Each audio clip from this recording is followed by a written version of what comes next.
Fortnite just dropped their blog post for competitive for all of 2025 and it's got a lot of people talking. They're doing some really good things like making huge changes to how they ban and even sue cheaters. They've also made a change about playing with cheaters, what happens if you get banned, but they've made some changes that have upset a lot of people. They've removed zero build competitive and console cash cups completely. They're no longer running solo victory cups, meaning it's a lot harder for up and coming players to earn. However, they've put even more money into the weekly cash cups and FNCS. So I'm gonna break down everything, the format, when the tournaments start, my thoughts on all of it. There's a lot to talk about. Let's jump into it. Let's kick off with the tournament schedule because that gives you an idea of what tournaments are on, and then I can talk in depth more about each tournament. So firstly, Monday, no regular tournaments. That is going to be the day off of no tournaments. Tuesday is going to be EU and NA performance evaluation only on NA Central. That is going to be the same as we've just had, where you have to have either placed in FNCS this year, or if you get Division 1, you'll be eligible to play. It looks like the NA performance evaluation will now no longer be reload and will be battle royale. Looks like Epic is scrapping reload competitive altogether, which I'm a big fan of. You guys have heard me say it enough times. I love reload. I think it's a fantastic game mode. It just doesn't work for competitive, and I'm glad Epic has finally realized that. Now, Wednesday is the day 1 of Divisional Cups and the solo BR Ranked Cup. Thursday is day 2 of Divisional Cups, so there's 2 days of qualifiers for the Divisional Cups, and then third day is the finals. So then we have Friday, which is the solo BR Cash Cup. Now, this is not a victory cash cup, this is just a regular solo cash cup with insane prizing. I'll talk more in depth about that in a second. Saturday is going to be the solo BR Ranked Cup and the Divisional 1 Cup final. So for the Divisional Cup, the main tournament of each week, the trio tournament based on being Division 3, 2, or 1. I'll talk about that in a second as well. You have the qualifiers on Wednesday and Thursday, and then you move on to the finals, which are going to be on Saturday. And then Sunday is going to be the OG Cup. There's going to be tournaments that are going to run on the new OG game mode. They are not going to have a prize pool. The Duo BR Ranked Cup, again, no prize pool, and the Solo Cash Cup final. So Solo Cash Cup's now split into 2 separate days rather than being a Victory Cup finals. So that is the schedule. We have 6 days a week of tournaments. Most of them have prize money or are qualifiers to the prize money, so the competitive schedule is looking very stacked. Now, you've probably noticed there are no console cups throughout the season except for one PlayStation Cup. There's a $250,000 PlayStation Cup on December 6th and 8th, but if you play on an Xbox, Nintendo Switch, or you miss that tournament, you have no console cups for the entire season, which understandably has upset a lot of people. I already mentioned it looks like Epic is moving away from reload cash cups, but the other thing they have dropped entirely is zero build competitive. There is no longer any prize money in zero build competitive. The only tournaments we can expect is sometimes the OG Cups apparently are going to be zero builds, but again, they have no prize money. So Epic has completely removed zero build competitive, which has upset a lot of people. It has been a bit of a nightmare for the last few seasons, just riddled with cheaters, but you can't really blame that on the player base. There's still people who love grinding zero build, love playing competitive, and they're trying to do it amongst all the cheaters, and instead of trying to fix the cheater issue, they've just removed it altogether. Now, I will talk about what they're doing to address the cheater issue in the future, and apparently it's a big effort from Epic, so it looks like I feel like zero builds would have gotten a lot better once the cheaters were removed, but for whatever reason, it looks like Epic just wanted it gone from the game completely. And this is one of the main complaints I've seen about the new competitive schedule. Zero build competitive did make up a very small amount of the player base compared to builds, but it was still a significant amount of players. I would have expected at least one cash cup a week or something to keep it going, but Epic has completely pulled the plug. Let's talk about what Epic is doing to combat cheaters. They had a huge part of the blog post dedicated to this. Like I said, I know Fortnite was aware of how bad the cheating's got, and like I said, the Divisional Cups have been a chance to combat that. Fortnite have said the reason why they have prize money all in the later rounds of tournaments now with multiple days of qualifiers is so they can ban cheaters before they get to play in the finals. If Fortnite stays on top of this, this is massive. But this isn't the only thing they've done. They are now making it that if you are found playing with a cheater, you will get a 28-day competitive ban. If you've been following any of my videos, you know how bad it's gotten. Pros are so sick of the fact that cheaters are getting away with playing constantly. They've just started playing with them. And whatever you think about that, whether you think that's scummy, whether you think that's wrong, you can decide, but Fortnite have decided they're not okay with it. So if you play with someone and it turns out they're cheating, even if you didn't know they were cheating, you're going to get a 28-day competitive ban. Now, for the top of the top pros, I think this is amazing. I don't see a single downside. You would never see a pro with $500,000 earned playing with someone with 0 earned. They've only played 3 events ever unless they knew they were cheating and were going to get get the advantage. It just doesn't happen. For some of you guys who are up and coming pros who are just finding your teammates out of Discord, you're finding them on Twitter, you don't really know them that well, this is going to be very, very sketchy for you guys. You're going to have to try to find your teammates a bit better, and you're going to try to have to stick with teammates who you know aren't cheating, because getting a 30-day ban almost is going to be ridiculous. They've also kind of described how the new FNCS bans are going to work. Previously, if you got banned for 2 weeks, you weren't able to play the current FNCS and the next FNCS. This changed when Clicks got banned for 14 days. He was able to play the next FNCS. They've now stated if a player has a competitive ban of 14 days or longer, they will not be able to compete in the FNCS tournaments during that season or any season the ban overlaps with. So if you get banned for 14 days with 10 days left in the current season, you can't play any FNCS you might have missed that season, but you also can't play FNCS the entire next season.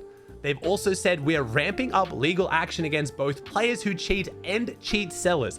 Fortnite already has a history of suing cheat sellers. They haven't been as heavy on it as some other games have, and it looks like Fortnite is going to ramp this up. Not just suing the people selling the cheats, but also the people using them. And I would not want to have to go up against Epic Games' billion-dollar legal team. So I really, really hope that massively curbs the cheating problem. They've also said they're looking into additional competitive requirements before being eligible to play in tournaments with cash prizes. This could be something like you have to be a certain amount of, you've had to play a certain amount of events. People have been asking for this for the longest time. If you're good enough to play for money, you've been playing the game for a while now. No one gets on a fresh new account, has played 5 events, and they're good enough to make a Divisional Cup finals. It's just not possible. No one is that much of a generational talent. The only reason to do that is you're on a new account. Now, some people have to start new accounts for very normal reasons. Maybe their brother wants their account back, something like that. But 99% of people starting on a new account are doing it because they got banned. And for whatever reason they got banned for, usually means they shouldn't be playing in tournaments for money. Sometimes you can be banned for something like buying skins off a website. Obviously that wouldn't make you a cheater, but most people on new accounts are cheating. So Fortnite adds these like new requirements, like maybe you have to have played at least 50 events to be able to play for money. It's gonna make cheating so much harder. If Fortnite steps up banning people before they get prize money or play for prize money, they then start suing people who are found cheating, and then also making it harder to play tournaments on new accounts, so people have to spend even more to buy higher level accounts. This would be absolutely massive for the game and gives me a lot of hope to fix an issue that looks like it's going to be the thing that could eventually kill competitive Fortnite. I'm very happy to see Epic is taking this as seriously as they are. Let's kick off talking about the new solo cash cups in details. These are replacing the solo victory cups. No longer will you be able to make finals and get earnings by winning one game. This is the other major complaint about the competitive schedule going forward. The tournament's going to kick off on December 13th. You need to be in gold division just to be able to play opens, and then the top 600 players are going to move on to the finals. Now, in finals, the prize money is ridiculous. On EU, first place is walking away with $8,000.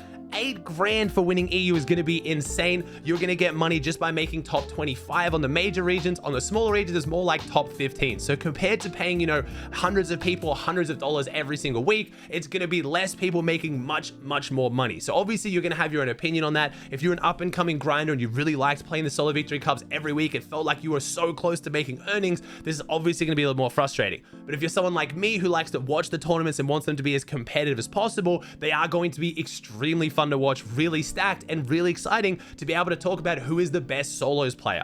Obviously, we can talk about players like Muzz who have won over 50 games in the finals, and that usually does give people a lot of, confidence, and it gives them a lot of, clout around how good they are at solos, but we haven't actually seen stack solos, the best of the best, going at it game after game to really see who comes out on top. Now, they're not set lobby finals. This isn't going to be like a mini solo FNCS. They are still going to be opens in the sense there's going to be lots of lobbies running at the same time, but it will be a lot more stacked, especially in the high skill-based matchmaking, so you're going to see the best of the best going at it. I'm super excited to watch these, but I understand why there's a lot of people who would be upset. Now, let's talk about the Divisional Cups. This is the big one. 2 qualifiers, 1 final every single week, and it's based on your division. Now, I can't tell you when these are starting because the rules page where I would normally get the dates is currently not working, but we still do know a lot about these. So you're going to get your division based on playing the FNCS play-in on December 7th. Again, I don't know exactly how many people qualify on each region from the play-in, but don't worry, even if you can't play the play-in and you have to play the Divisional Cups, we now know how hard it is to get to Division 1. So if you're playing on one of the smaller regions, not NA Central Central or EU, the top 10 teams from Division 2 will go to Division 1, and the top 100 teams will advance from Division 3 to Division 2. So if you come top 100 in the first Divisional Cup, you're in Division 3, you go to Division 2. If you get top 10, you're in Division 1. You can now play for money every week. You can now play FNCS. If you're on the bigger regions, NA Central is the top 200 teams will go to Division 2, and top 20 teams will go to Division 1. And then on EU, it is top 300 and top 20. So it's not super hard to get to Divisional 1 if you're a pro player who has a chance at making earnings. For a lot of you guys who are up and coming players, Division 1 should be the ultimate goal you strive for. You should be trying to go up in divisions, get Division 2. Oh my gosh, we've made it. We've gotten better. Let's play against these better opponents. Then let's get to Division 1. I think this format is going to help a lot of up and coming players. No longer will you get W keyed in your first game by like clicks because he's just got a W key game and you just got unlucky. Now, from the very start of the tournament, you'll be versing people of your skill level, and then as you improve, you do better, you pop off, you go to the next division, you verse harder opponents. I really like this format. You do have to get your division on every single region you want to play. FNCS is region locked. You can only play one FNCS every single season, but you can play Divisional Cups on any different region, but you have to qualify to Division 1 on each of those regions. So if you want to play on EU and NA is your home region, you're going to have to start in Division 3 for EU, work your way to Division 2, and then Division 1. Remember, the FNCS play-in on December 7th is region locked. You only play that on one region. So pick the region you want to get to Division 1 on the fastest, and then just play in the Divisional Cups for all the other regions. The prize money in the Divisional Cups is insane. If you win it on EU, your trio walks away with $22,500. That's over $7,000 each. Now, the prize money isn't to every single person who makes finals. On EU and NAC, it looks like it's top 25. On Brazil, it looks like top 20. And then the smaller regions, top 15, which people have expressed a bit of concern with the fact that you don't get prize money for everyone in the finals, which could lead to a lot of griefing from the lower teams. This is also the case for FNCS. I'll talk about the FNCS prize pool in a minute, but it looks like Epic is moving away from paying out really deep into the set lobby finals and really concentrating the payments at the very top. You have to do the best to make a lot of money. The FNCS prize pool is looking absolutely ridiculous. On EU, first place is going to walk away with $180,000, so $60,000 each. But like I said, you're only going to make money until the top 25 on EU, meaning the bottom half of the leaderboard who made grand finals, the biggest tournament of the season, are going to make nothing. And this is one of the other complaints people have had about the format. I really like,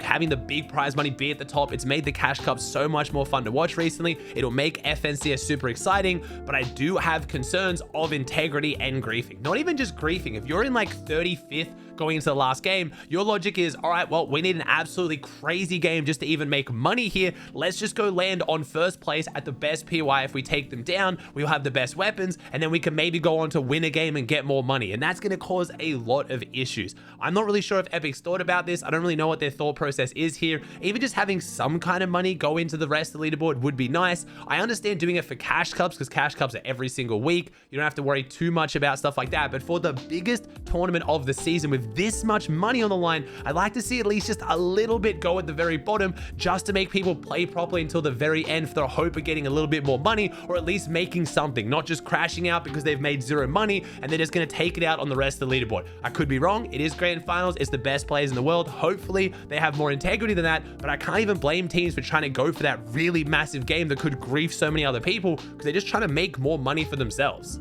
FNCS is still a while away though. We do have the FNCS trial like I keep talking about on December 7th. That's right around the corner, but the actual FNCS doesn't start until 29th of January. So don't worry, if you don't get Division 1 in the FNCS trial, you still have plenty of weeks of the Cash Cups to get up to Division 1 to be able to play FNCS.